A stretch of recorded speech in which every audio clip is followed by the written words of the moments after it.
আমার সকল বন্ধুদের আরও একবার স্বাগত জানাচ্ছি আমার চ্যানেলে। আশা করছি সকলে খুব ভালো আছো বন্ধুরা। আমিও কিন্তু বেশ ভালো আছি। আমাদের সংসারের ছোটো খাটো খুঁটিনাটি যত কাজকর্ম থাকে তার মধ্যে দিয়ে যে ছোট ছোট শিক্ষা আমি পেয়েছি, বা প্রত্যেক দিন পথ চলতে গিয়ে যে ধরনের বাধা বিপত্তিতে আমি পড়তাম, মনে হতো যে ছোটোবেলা কেন মা আমাকে কাজকর্ম শেখায়নি, কেন বড় হয়ে যখন এসে আমার কাজকর্ম করতেই হতো, কেন আমাকে মা ছোটো থেকে শেখায়নি, কেন মনে হতো না বড় হয়ে বড় চাকরি করব। যদি আমি তখন থেকে কাজকর্ম শিখতাম, আজ আমাকে এত চোখের জলে ফেলতে হতো না, এত মানুষের কথাও শুনতে হতো না, আমাকে সবাই অকর্মণ্যও ভাবতো না, আর আমাকে এত কষ্টও পেতে হতো না। তখন শুধু একটাই কথা শুনতে হতো যে মা বাবা তো কিছুই শেখায়নি। কিন্তু মা বাবা যে পড়াশোনা শিখিয়েছিল, পড়িয়েছিল, আমি করিনি, সেটা আমার দোষ। পড়াশোনা করেছিলাম কিন্তু নিজের কেরিয়ারের দিকে ফোকাস করিনি, সেটা আমার দোষ। এগুলো পরে ভেবেছি, যখন বড় হয়ে গেছে তখন এই সমস্ত, এখন তো এই কথাগুলো জাস্ট অতীত। এখন আমার এই সমস্ত কথাতে কিছু এসেও যায় না, এখন নিজে অনেক পরিণত বয়সের সাথে সাথে। যাই হোক, আর এখানে আমি দেখলে গুড়টাকে একটু জাল দিয়ে নিচ্ছি, খই গুড় করব। সকালবেলা তো তোমরা জানোই, অনেকে যারা প্রথম থেকে আমার ব্লগ দেখে, যখনই লিকার চা খাই আমার হয় গুড় বাতাসা লাগে, আর ইদানিং আমি রোজ ওই খইটাকে অল্প অল্প গুড় দিয়ে বানিয়ে রাখি। খুব বেশি গুড় দিই না, কিন্তু অল্প, মানে একটু একটু মুখে পড়বে, ওটাই ভালো লাগে সকালবেলা খেতে। বিস্কিটের থেকে এইটা খাওয়াও বেটার। আর ওখানে যেন ধানগুলো বাছতে যাচ্ছি, ধানটা না ফেলে আমি খইটা বেসিনে ফেলে দিয়েছি, মানে একটাই পেয়েছিলাম, ধানটাকে আবার খইয়ের মধ্যে রেখে দিয়েছি। তো এই হচ্ছে অমনোযোগী হলে যা হয়। তো গুড়টা ভালো করে জাল দিয়ে সঙ্গে সঙ্গে ওই গামলার মধ্যে যে খইটা রেখেছি, আমার ঘরে সবসময় 1 প্যাকেট করে শুকনো খই থাকেই, কারণ শেষ হয়ে গেলেই আবার আমি বানিয়ে কৌটো ভরে রেখে দিই। আয়ুষ্মানও ধরো এমনি ঝটপটা খিদে টিদে পায়, তখনও ও বানিয়ে ওকে বাটি করে দিলে খেতে পারে। তো ছোটোখাটো যে কাজগুলো থাকে, যে কাজগুলোর মধ্যে তেমন কোনো ভ্যালু থাকে না, তারপরেও সংসারে সেই কাজগুলো না হলেও নয়। কিন্তু এই যেমন আজকে ছুটি ছিল আয়ুষ্মানের স্কুল, তো ভাবলাম যে ওর জামা কাপড়টা সকাল সকাল ধুয়ে দিই, স্কুলের জামাটা, স্কুলের প্যান্টটা শুকিয়ে যাবে তাহলে। আর ওইদিকে আরও বেশ কিছু আশিসের প্যান্ট ছিল, জামা ছিল, গেঞ্জি ছিল, সেগুলোকে আমি ওই বারান্দা দিয়ে আগেই ঝুলিয়ে দিয়েছি। তাহলে কি বলতো, এই যে রোদটা পড়েছে শুকিয়ে যাবে। আর এই যে ছোটোখাটো যেগুলো থাকে আমি তো হাতেই ধুয়ে নিই, বিশেষ করে আয়ুষ্মানের জামা, স্কুলের জামার প্যান্টটা আমি বেসিনের মধ্যে দাঁড়িয়ে দাঁড়িয়েই কচলে কচলে ধুয়ে নিই। সেই যেরকম আমি ছোটো ঘরে থাকতে রান্নাঘরে জামা কাপড় ধুতাম, কে কে দেখেছিলে আমার সেই সমস্ত ব্লগ, যখন আমি ওই রান্নাঘরের বেসিনেই বাসন মাজা থেকে শুরু করে, ব্রাশ করা থেকে শুরু করে, এবং তারপরে কাপড় কাচা থেকে শুরু করে, ঠিক সময় ভাগ ভাগ ছিল আমার। সকালবেলা ঘুম থেকে মুখটুক ধুয়ে বেসিন পরিষ্কার করেই জামা কাপড় ধুয়ে নিতাম, তারপরে হতো যা কাঁচা বাসন টাসন মাজার ব্যাপার। তখন একটা রুটিন ছিল, কে কে দেখেছিলে সেই সমস্ত রুটিন আমার। তারপরে মানুষ যত ধৈর্য ধরে, যত সহ্য করে, এক এক করে ভগবান তাকে সব কিছুই দেন। তো আমার এখানে জামা কাপড় মেলারও অসুবিধা নেই, ছাদেও এখন অফুরন্ত জায়গা, আর বারান্দা থেকেও ঝুলিয়ে দিলে খুব তাড়াতাড়ি শুকিয়ে যায়। এগুলো গতকালের, জানো তো, সব ঝোলানোই ছিল সারা রাত ধরে, তোলা হয়নি। তো সেগুলোকে সব তুলে এখন ভাঁজ করে রাখছে, আর হ্যাঙ্গারগুলোকে ফাঁকা করছি, যে কটা জামা কাপড় বেরোবে সেগুলো আবার তো মেলতে হবে। আর এই দিকে আমি এখন চলে এসেছি বোতলগুলোতে জল ভরবো। এই কাজগুলো অ্যাকচুয়ালি হয়তো অনেকের কাছে কিছুই না, কিন্তু আমাদের কাছে আমরা যদি এই কাজগুলো করে না রাখি বা না করি, এগুলো কিন্তু পড়েই থাকবে। হয়তো তখন অনেকেই বলবে যে গ্লাসে করে জল ভরে খেতে আর কি লাগে, কিন্তু ভরা বোতল থাকলে কিন্তু জলটা খাওয়াও বেশি হয়। যাই হোক, আমি এখানে বোতলগুলো সব একবার করে ধুয়ে ধায় পরিষ্কার করে নিয়ে তারপরে সব বোতলগুলোকে ছোট ছোট বড় যত বোতল আছে সব ভরে রেখে দেবো। তো এক এক করে সময় যায়, একটা করে কাজ এগিয়ে যায়, আর আমাদের একটা করে দিন প্রায় শেষের দিকে চলে আসে, তাই না? তাই ভাবি যে যতদিন বাঁচবো এখন থেকে মানুষের সাথে ভালো ব্যবহার করার, ভালো কথা বলার, ভালো স্মৃতি রাখারই চেষ্টা করে যাব। এর আগের দিন ভিডিওতে তোমাদের সাথে যখন অনেক কথা আমি শেয়ার করছিলাম, তখন আমার একটা কথা মনে পড়েছিল পরে, যে আমি এটা কখনো তোমাদের সাথে শেয়ার করব। তোমরা এমন কখনো শুনেছো, বাইরে থেকে শুনতে পাচ্ছ যে তোমার নামে কথা হচ্ছে, যে কাজ তুমি করোনি, বা যে কথা তুমি বলোনি, বা যে কাজটা হয়তো তুমি আনন্দের সঙ্গে করেছো বলে তাদের জানিয়েছো, সেটা নিয়েই গসিপ হচ্ছে, সেটা নিয়ে এমন কিছু তোমার নামে বলছে যেটা তুমি তাদের কাছ থেকে আশাই করোনি। এমন জিনিস তোমাদের সাথে হয়েছে? আমার সাথে বহুবার হয়েছে।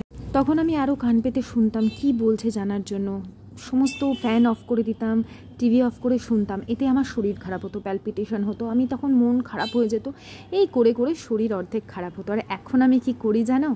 তাই ভাবি বয়সটা একটা ম্যাটার করে। এখন আমি করি, যখন দেখি যে খুব জোরে জোরে কোথাও চিৎকার হচ্ছে বা এমন কিছু কথা হচ্ছে যেটা আমার ঠিক বিপরীতে, বা আমার ওই কথাগুলো শুনলেই আমার কোনো রকম সমস্যা হবে। আমি তখন কি করি, আমি তখন জোরে ঠাকুরের গান চালিয়ে দিই, যাতে সেই কথাগুলো আমার কান পর্যন্ত না আসে। এখন সেই জোরে কথাগুলো আমার নামে হোক, আমার বিরুদ্ধে হোক, আমার ভালো হোক, আমার শোনারই দরকার নেই। তাতে মানসিক অনেক শান্তি বজায় থাকে। আমি তো আইদার বেশিরভাগ ক্ষেত্রেই হনুমান চালিসাই চালিয়ে দিই, আস্তে আস্তে সব যেন পরিবেশ ঠিক হয়ে যায়। যাই হোক, ওদিকে জল টল ভরে এসছি, জামা কাপড় বেশ কিছু ধোয়া হয়ে গেছে, কিছু ভিজিয়ে দিয়েছি, আর রান্নাটা ঝট করে চাপিয়ে দেবো। গতদিন যখন আমি শেয়ার করেছিলাম তোমাদের সাথে আমার মানে থালিটা, যে লাঞ্চ থালি কী ছিল, অনেকেই বাঁধাকপির তরকারি রেসিপি চেয়েছো, তো আজকে মাছের মাথা দিয়ে বাঁধাকপির রেসিপিটা দেবো। কিছু কিছু সবজি আমি বটিতে ভালো কাটি, কিছু কিছু সবজি আমি না চাকুতে ভালো কাটি, যেমন এই বাঁধাকপি আর শাক, এগুলো আমি ছুরি দিয়ে ভালো কাটি, এগুলো আমি বটিতে কাটতে পারি না।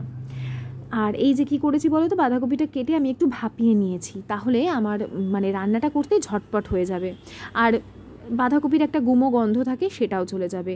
মাছের মাথা যে কটা ফ্রিজে ছিল, বেশি ছিল না, অল্প কটাই ছিল আর কি, মানে কেটে কেটে রাখা, সেইগুলো বের করে ভালো করে হালকা আঁচে আমি ভেজে নিয়েছি, যাতে ভেতর পর্যন্ত ভাজা হয়, কারণ এটা তো একদম লাস্টের দিকে অ্যাড করব। ভেতরে কাঁচা থাকলে কিন্তু বাঁধাকপির মধ্যে আষ্টানি গন্ধ লাগে।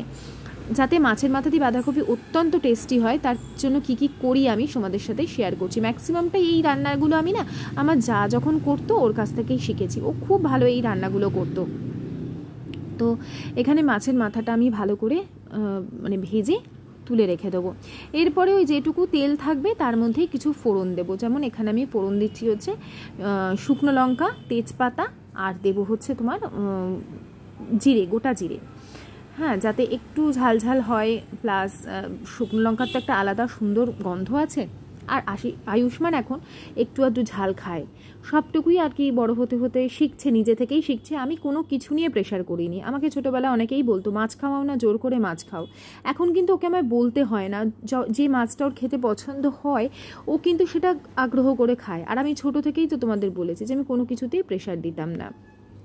অনেকেই বলো যে কথা না বলতে, আবার ম্যাক্সিমাম মানুষজনই বলে কথা বললে তাদের ভালো লাগে না। আমি না বললে তোমরা বুঝবে কী করে, তাই না? তো দেখলে তো, ফোড়ন দেওয়ার পর আমি ওখানে কিছুটা রসুন থেতো করে দিয়ে দিলাম, আর দিয়ে দিলাম আদা বাটা, যাতে বেশি না ছিটকায় সামান্য জল দিয়ে দিলাম। দেওয়ার পর দিয়ে দিচ্ছি টমেটোটা বেশ ভালো করে ভাজা ভাজা হোক। আর একটা জিনিসও আমি ফোড়নে দিতে ভুলে গেছিলাম, সেটা হচ্ছে গোটা গরম মশলা। আমি ওই জন্য একটু এলাচ আর দারচিনি এই তেলের সাথেই মিশিয়ে দিয়েছিলাম, দিয়ে ভালো করে ভেজে নিয়েছি। এই যে এখানে এলাচটা দিলাম, আর তার আগে দারচিনি দিয়েছিলাম। আর ডুমো ডুমো করে কেটে রাখা আলুটাও দিয়ে দিচ্ছি, আলুর মধ্যে নুন দিয়ে দিলাম। তোমরা পারলে আলুটা আগের থেকে ভেজে তুলে নিও, আমি আর কি মানে ভাজিনি, ওই একসাথেই কষিয়ে নেব, তাতেও ভাজা হয়ে যাবে, কোনো অসুবিধা হয় না। একটু সময় লাগে বেশি, কারণ আলুটা ভাজতে টাইম দিতে হবে, নাহলে কাঁচা গন্ধ লাগবে, রান্নার টেস্টটা কিন্তু ঠিকঠাক আসবে না। এরপর হলুদ গুঁড়ো দিচ্ছি, জিরের গুঁড়ো দিলাম, আর কাশ্মীরি লঙ্কার গুঁড়ো দিয়ে খুব ভালো করে কষাবো যতক্ষণ না কালারটা চেঞ্জ হচ্ছে। দেখো কালারটা বেশ চেঞ্জ হয়ে গেছে। আমি বেশ কিছুটা জল নিয়ে ছড়িয়ে দিয়ে দিলাম, এতে আলুটা কিছুটা মজে যাবে, দিয়ে ঢাকা দিয়ে দিয়েছি। মজে গেছে এবং তেল ছেড়ে গেছে। তারপরে সেদ্ধ করে রাখা বাঁধাকপি দিয়ে দিয়েছি, ওদিকে ডাল বসিয়ে দিয়েছি। এই যে বাঁধাকপিটাও প্রায় সেদ্ধ, কিন্তু এটাকে কিন্তু কষাতে সময় লাগবে, মানে বাঁধাকপির মধ্যে যাতে পুরো মশলার টেস্টটা যায়। তো এই দেখতে দেখতে বাঁধাকপিটাও রান্না হয়ে যাচ্ছে। আর ওই রসুনটা এই কারণেই দেওয়া, যেহেতু মাছের মাথা আছে, তাই যাতে আষ্টে গন্ধ না লাগে সেই জন্য। যখন মটরশুঁটি দিয়ে আর কি নিরামিষ করে করি তখন অবশ্যই আমি রসুন দিই না, তখন শুধুমাত্র তেজপাতা, জিরে আর ওই শুকনো লঙ্কা ফোড়ন দিয়ে, গোটা গরম মশলা ফোড়ন দিয়ে করি। এরপরে যখন দেখলাম বেশ মজে গেছে বাঁধাকপিটা এবং খুব সুন্দর গ্রেভি, একটা মানে গ্রেভি হয়ে গেছে, তার মধ্যে আমি ভেজে রাখা মাথা দিলাম, আর কিছুটা চিনি দিলাম, আর নুনটাও একটু কম কম লাগছিল, তাই সামান্য পরিমাণে নুনও দিয়ে দিয়েছিলাম। শেষে দিচ্ছি এখানে আমার ঘরে বানানো গরম মশলার গুঁড়ো, আর 2-4 ফোঁটা আমি ঘি দেব। এটা আমার স্বভাব বাঁধাকপিতে ঘি দেওয়া। এই যে শীতকাল আসছে, এখন তো ঘরে ঘরে বাঁধাকপি, মটরশুঁটি এইগুলো তো হবেই, বিভিন্ন ধরনের সবজি। আজকে আমি দই বেগুনও বানিয়েছিলাম, এত ভালো হয়েছে, কিন্তু দই বেগুনের রেসিপিটা আমি শ্যুট করিনি। অনেকগুলো পদ রান্না করতে গেলে না, সত্যি বলছি, ক্যামেরা নিয়ে রান্না মানে হয় না। আর এত সবজি এনেছে, সেগুলো তো শেষও করতে হবে বলো, শুধু ভিডিও বানিয়ে গেলে তো হবে না, আমার ঘরের দিকটাও তো আমাকে দেখতে হয়। তো এই সবজিগুলোকে তাড়াতাড়ি উদ্ধার করবার জন্যই আমি বেশি বেশি করে রান্নাগুলো করে নিচ্ছি, যাতে নষ্ট না হয় কোনোটা। বাঁধাকপি হয়ে গেছে। আজকে ভাবলাম একটু মুসুর ডালটা তোমাদের সাথে শেয়ার করি, যদিও খুব সাধারণ, কিন্তু অনেকেই বলো না হাতের ডালের টেস্ট হয় না, এইভাবে করো। এখানেও আমি শুকনো লঙ্কা, গোটা জিরে আর তেজপাতা ফোড়ন দিচ্ছি। যদি কখনও এইভাবে না করে খেয়ে থাকো ডালটা, একবার করে খেও। আমি আগে পেঁয়াজ আর 5 ফোড়ন দিয়ে করতাম, কিন্তু এখন আমি এইভাবে যবে থেকে ডাল করে খেয়েছি, আমি তবে থেকে আর পেঁয়াজ 5 ফোড়ন দিয়ে ডাল করি না, বা রাঁধুনি ফোড়নও দিই না। শুধু গোটা জিরে, তেজপাতা আর শুকনো লঙ্কা দিয়ে করে খাই, ভীষণ ভালো লাগে। আর বাঁধাকপির সাথে তো এই ডালটা একদম জব্বর টেস্ট হয়। হয়ে গেছে ওদিকে ঝটপট করে আজকের ভিডিওটা আমি শেষ করব। দেখো মাত্র 13 মিনিটের ভিডিও, কারণ আমার একটু অন্য কাজ আছে, এক জায়গায় বেরোতে হবে, সেই জন্য ভিডিওটাও যাতে বেশি বড় না হয়, লেন্দি না হয়, কাটছাট করে ছোট্ট করে দিয়েছি। আরও অনেক মাঝখানে কাজ ছিল, আমি সব বাদ দিয়ে দিয়েছি, যাতে কোনোভাবে তোমাদের কাছ থেকে এখন কামাইটা না করতে হয়, কারণ প্রচুর কামাই করেছি, ইচ্ছে করে না। নিজের কাজ যেটা করি সেটা ডেডিকেশন নিয়ে করবারই চেষ্টা করি। তো এখানে আমার হয়ে গেছে সমস্ত কাজ, বুঝতেই পেরে গেছো। পুজো পাঠ, তারপরে এখন আমি তুলসী গাছে জল দিচ্ছি, দেওয়া হয়ে গেলে তারপরে আমি এবারে খেতে বসবো। তো চলো আজকের মেনুতে আমি কি বানিয়েছিলাম তোমাদের সাথে একবার শেয়ার। তো এবারে খেতে বসে পড়েছে, এখন 3টে বাজে অলরেডি। আর দেখেছি আমি যেদিন ছুটি থাকে না আয়ুষ্মানের, সেদিন আমার খেতে 3টে হয়। যেদিন স্কুল থাকে সেদিন এসে 2:30টার মধ্যে, স্কুল থেকে 2টোতে ছুটি হয়, আস্তে আস্তে 2:30 এসে চান করিয়ে 2:45 2:45-এর মধ্যে খেয়ে নিই আমরা। যেদিন ছুটি থাকে সেদিন লেট হবে। আর পুরো দেখো মুখ টুক টানছে, একটু ক্রিম লাগাইনি, কিচ্ছু করিনি এখন। আগে ভাবলাম খেয়ে নিই, কারণ বেলা হয়ে যাচ্ছে, 3টে বাজছে, পরে খেলেই এই সময় বেলা ছোট তো গ্যাস অম্বল হয়ে যায়। তো দুটো তো রান্না তোমাদের দেখালাম, আরো অনেক কিছু রান্না বান্না করলাম, চল তোমাদের দেখাই আগে। দেখাও পাপা,